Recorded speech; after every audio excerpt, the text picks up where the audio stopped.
completely unscripted, so hopefully I'm not spouting heresy. Listen, okay, I'm not gonna beat the ASMR allegations, but it's okay.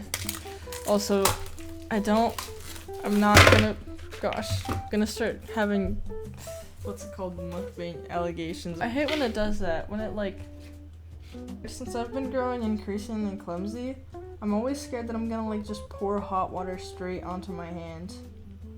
I usually just take this back and I tuck it underneath to keep it closed. Bam. Smarts. My dad's downstairs now. Now I'm gonna be awkward. With breakfast. I know. I always do 2 cups because 1 tea bag, you can use it twice. This one dude who is like broke and he was doing 2 tea bags for 1 cup, and I'm like, that's a crazy amount of caffeine for 1 human being. Granted, coffee's probably like a lot more, but oh man, we're gonna have to get another cup later, because like, why not? It's hard for me to see what the screen can see because the light from the windows is reflecting.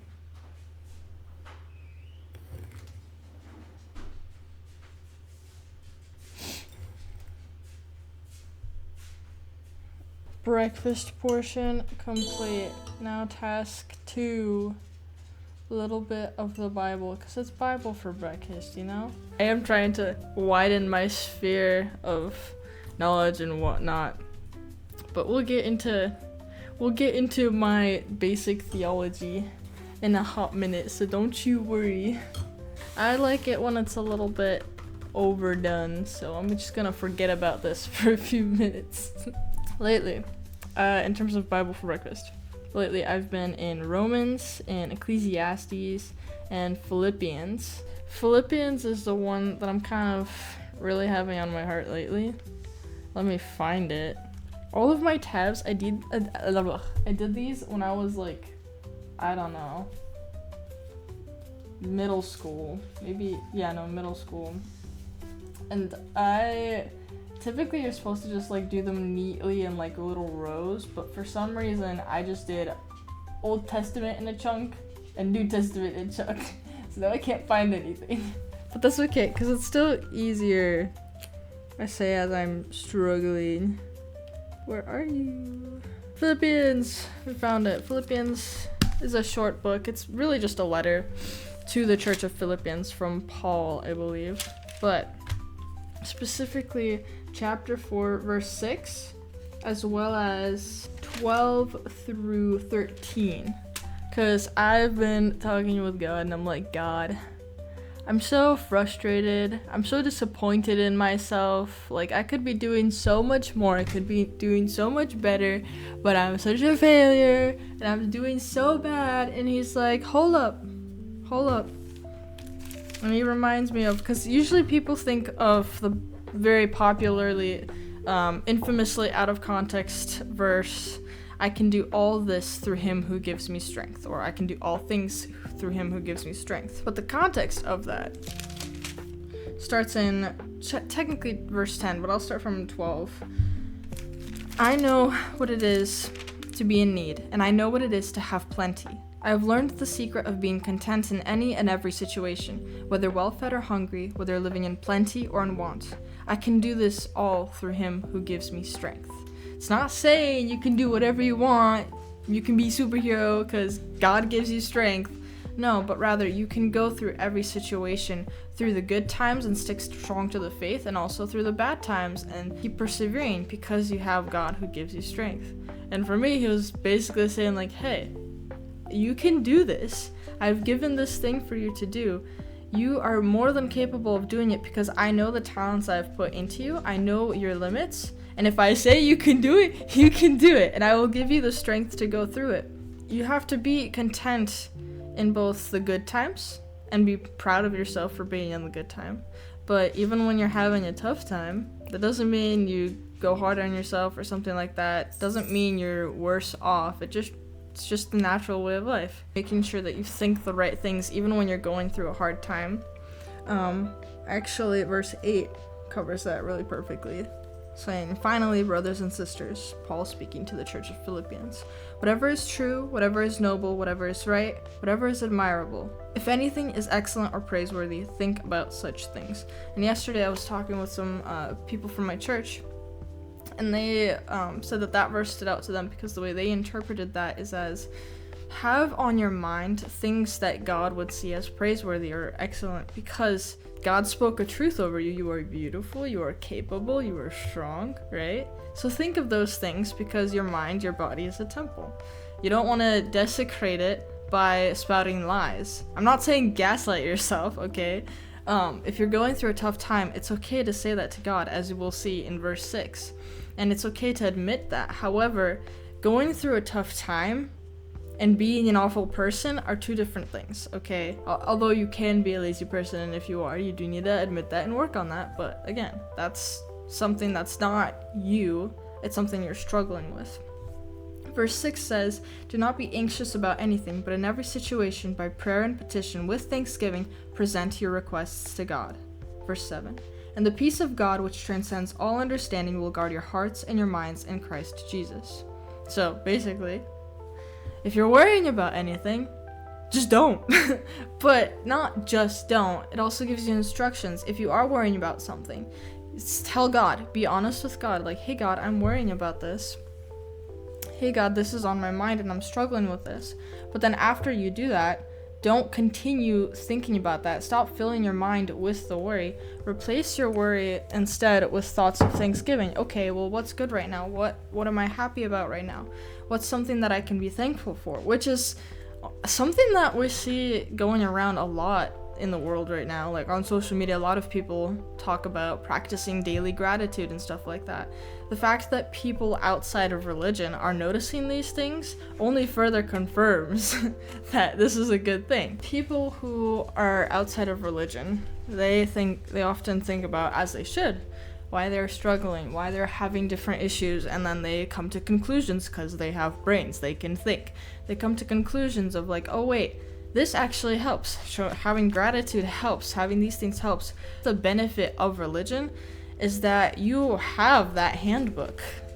You have that handbook with you from day one. You don't have to take years to think about something. You just have the guidebook to life right here. Yes, you have to study. Yes, it still takes time to apply it and practice it and to like get used to actually doing stuff. But like, I have this already. I don't have to go find some, I don't know, wellness coach or whatnot. Everything is in here, especially in the book of Proverbs. Proverbs has so many good, wise things in it that apply to daily life, like how to talk with your neighbors or how to not be lazy. But specifically here, do not worry.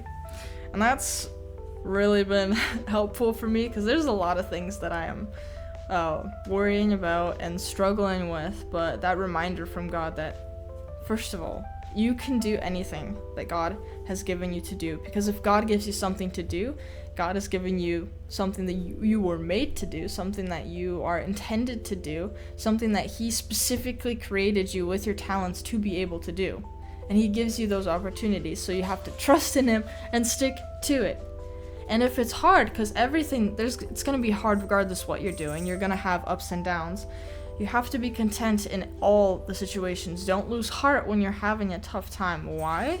Well, because that's just a part of life. If you can't get through the tough times, you're not going to get through anything. You're not going to get anywhere, because everybody has tough times. That's just the way of the world.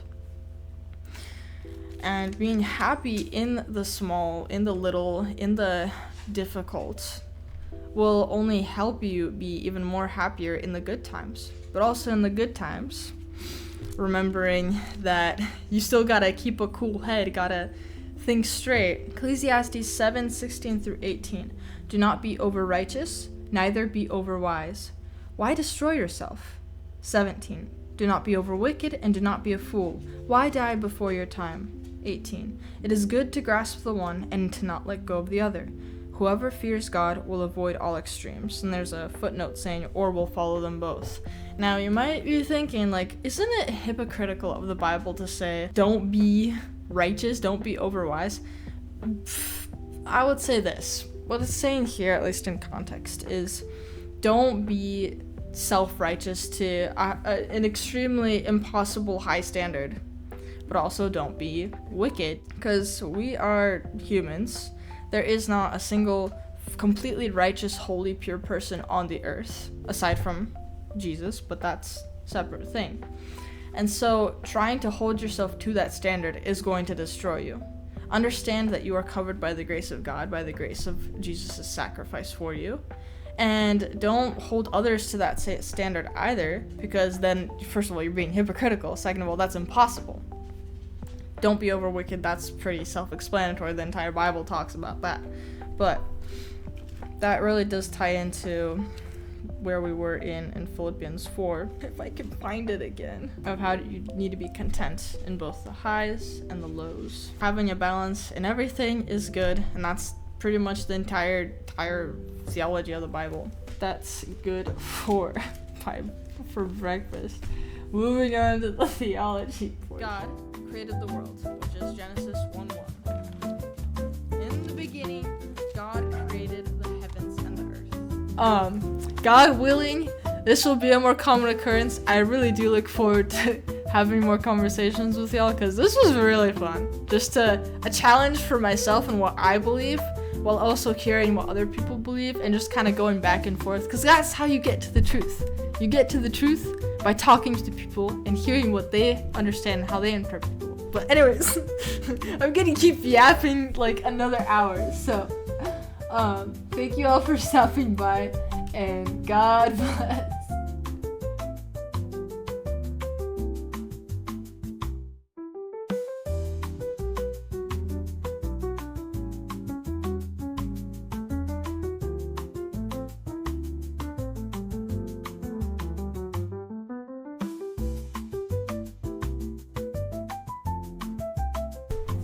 People think that, oh my gosh, I got such an epiphany. Let me restart that. Don't worry about it. Worrying doesn't help get anything done.